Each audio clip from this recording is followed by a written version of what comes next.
ચોક્કસ. અહીં પ્રશ્નો અને જવાબોની વિગતવાર સમજૂતી આપવામાં આવી છે. 26. નીચેનામાંથી કયું આનુભવિક સંશોધન નથી?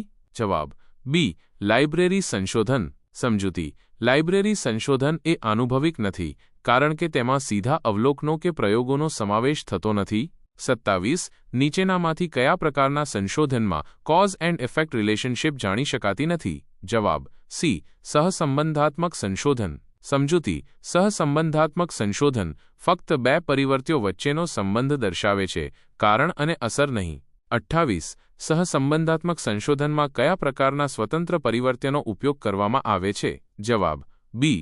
Type S. સમજૂતી. ટાઈપ એસ પરિવર્ત્યો એ એવા પરિવર્ત્યો છે જે વ્યક્તિના સહજ લક્ષણો હોય છે. 29. નીચેનામાંથી કયા પ્રકારના સંશોધનમાં સ્વતંત્ર અને આધારિત પરિવર્ત્યનો એક શુદ્ધ અને અસંમિશ્રિત પરિસ્થિતિમાં અભ્યાસ કરવામાં આવે છે? જવાબ સી. પ્રયોગશાળા પ્રયોગ. સમજૂતી. પ્રયોગશાળા પ્રયોગમાં પરિવર્ત્યોને નિયંત્રિત વાતાવરણમાં અભ્યાસ કરવામાં આવે છે. 30. નીચેનામાંથી કયા પ્રકારના પ્રયોગમાં પ્રયોગકર્તા અગાઉથી કોઈ ચોક્કસ ઉત્કલ્પના બનાવી શકતો નથી? જવાબ એ. અન્વેષણાત્મક પ્રયોગ. સમજૂતી. અન્વેષણાત્મક પ્રયોગમાં સંશોધનનો ઉદ્દેશ્ય નવી ઉત્કલ્પનાઓ ઉત્પન્ન કરવાનો હોય છે.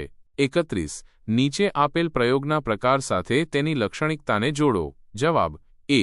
A2, B1, C3 અને D4. સમજૂતી. અન્વેષણાત્મક પ્રયોગ નવી ઉત્કલ્પનાનું સૂચન. પુષ્ટિકારક પ્રયોગ ઉત્કલ્પનાની ચકાસણી. નિર્ણાયક પ્રયોગ એક સાથે ઘણી બધી ઉત્કલ્પનાની ચકાસણી. અગ્રગામી પ્રયોગ મુખ્ય પ્રયોગનું ડ્રેસ રિહર્સલ. 32. જે પ્રયોગનું પરિણામ એક ઉત્કલ્પનાનું સમર્થન કરતું હોય અને બાકીની સંભવિત ઉત્કલ્પનાઓની પુષ્ટિ ન કરતું હોય તેને કેવો પ્રયોગ કહે છે? જવાબ સી. નિર્ણયક પ્રયોગ. સમજૂતી. નિર્ણયક પ્રયોગમાં પરિણામો એક ચોક્કસ ઉત્કલ્પનાને સમર્થન આપે છે. 33. નીચેનામાંથી કઈ બાબત પ્રયોગકર્તા દ્વારા બાહ્ય પરિવર્તનને નિયંત્રિત કરવાની સીમા સાથે જોડાયેલી છે? જવાબ એ. આંતરિક યથાર્થતા. સમજૂતી. આંતરિક યથાર્થતા એ બાહ્ય પરિવર્ત્યોને નિયંત્રિત કરવાની ક્ષમતા છે. 34. જ્યારે પ્રાયોગિક પરિસ્થિતિ જીવનની વાસ્તવિક પરિસ્થિતિને મળતી આવે છે તો તે પ્રયોગમાં કયા પ્રકારની યથાર્થતા વધુ જોવા મળે છે? જવાબ ડી. બાહ્ય યથાર્થતા. સમજૂતી.